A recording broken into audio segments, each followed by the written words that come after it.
Halo guys, selamat datang lagi di M3DID, gue Marion. Di depan gue sekarang ini ada semua varian iPhone 15, ada 15 Pro Max, 15 Pro, dan 15 reguler. Dan semua ini kita beli hanya untuk membuat review buat kalian. Jadi dari ketiga HP ini, mana yang paling worth it untuk dibeli di awal tahun 2024 ini?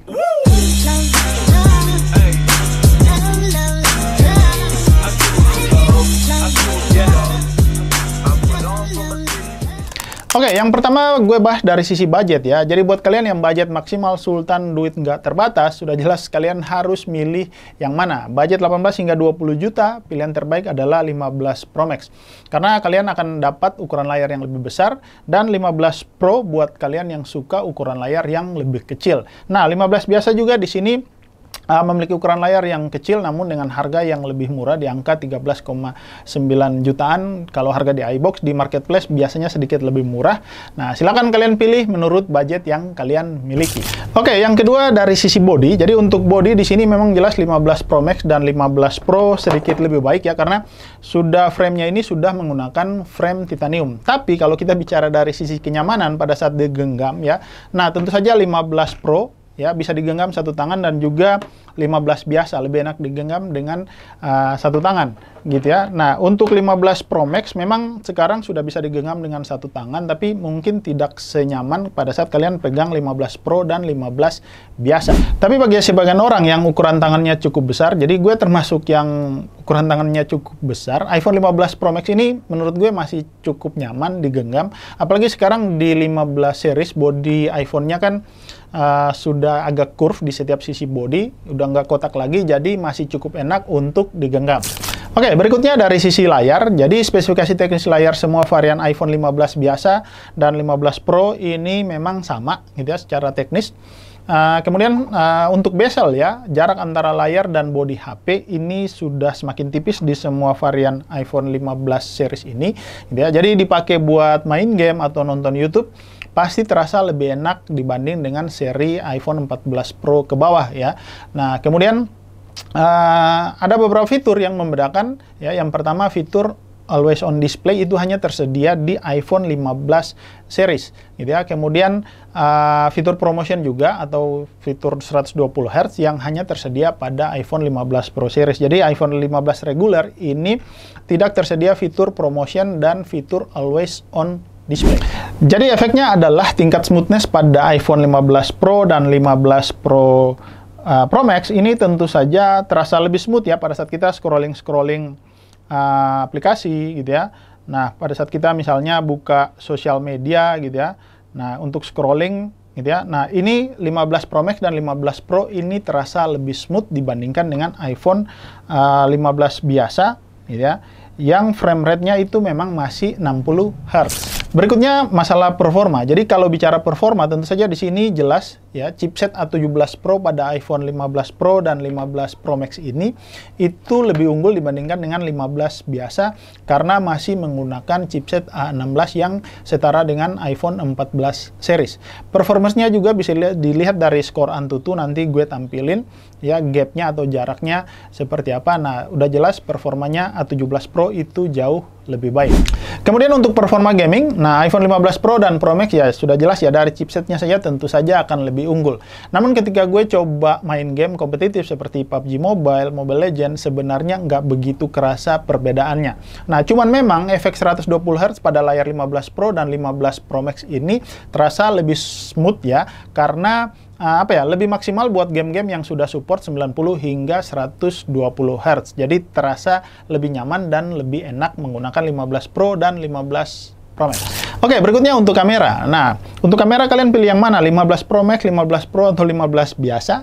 Nah, untuk kamera tentu saja 15 Pro Max dan 15 Pro ini bisa dibilang punya kelebihan di fitur telefoto optical zoom. 15 Pro Max ini optical zoom-nya ini bisa 5 kali, sementara 15 Pro optical zoom-nya itu hanya 3 kali. Nah, fitur ini yang memang tidak ada di iPhone 15 biasa ya. Jadi fitur optical zoom atau telefoto itu hanya ada di iPhone 15 Pro series. Kemudian kalau bicara kamera, iPhone 15 Pro series ini memiliki 3 kamera atau triple kamera seperti ini, 15 dan 15 Pro. Sementara iPhone 15 regular itu hanya punya 2 kamera ya. Jadi kamera pada 15 Pro series itu ada kamera utama 48 megapiksel sama dengan 15 biasa. Kemudian ada lensa ultra wide sama juga di iPhone 15 biasa, dan yang membedakan yaitu di lensa periskopnya atau telefotonya di 15 Pro dan 15 Pro Max itu kelebihan satu kamera ya, makanya di sini 15 Pro dan 15 Pro Max itu punya 3 kamera, sementara 15 biasa hanya punya 2 kamera. Kemudian iPhone 15 Pro series itu bisa merekam hingga 4K 60 fps dengan fitur ProRes dengan menggunakan bantuan SSD USB-C eksternal ya. Jadi sementara iPhone 15 biasa hanya mampu merekam di 4K 30 fps maksimal, kalau nggak salah di 30 fps saja. Jadi jelas kalau kalian nyari kualitas kamera, 15 Pro dan 15 Pro Max ini menjadi pilihan terbaik.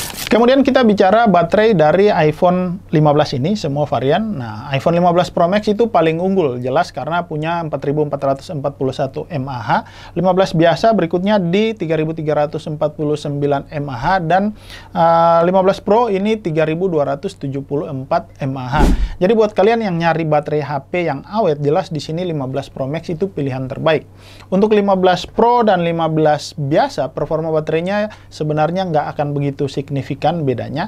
Cuman 15 biasa emang sedikit lebih besar kapasitasnya. Namun 15 Pro kalau misalnya kita aktifin fitur ProMotion atau 120 Hz juga akan sedikit menguras baterai dibandingkan dengan 15 biasa yang hanya 60 Hz.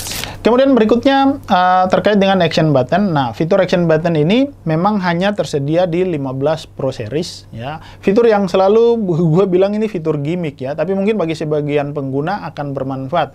Yang jelas fitur action button hanya tersedia di 15 Pro series, di 15 Pro masih menggunakan, bukan 15 Pro sorry ya, di 15 biasa itu masih kita harus geser dari atas ke bawah. Seperti ini ada switch-nya, tombol switch-nya dari atas ke bawah untuk silent mode. Nah, action button pada iPhone 15 Pro dan 15 Pro Max ini tentu saja bisa kalian customize pada settingan action buttonnya. Bisa kalian pakai flashlight atau akses ke kamera, suka-suka kalian, tinggal kalian custom sendiri.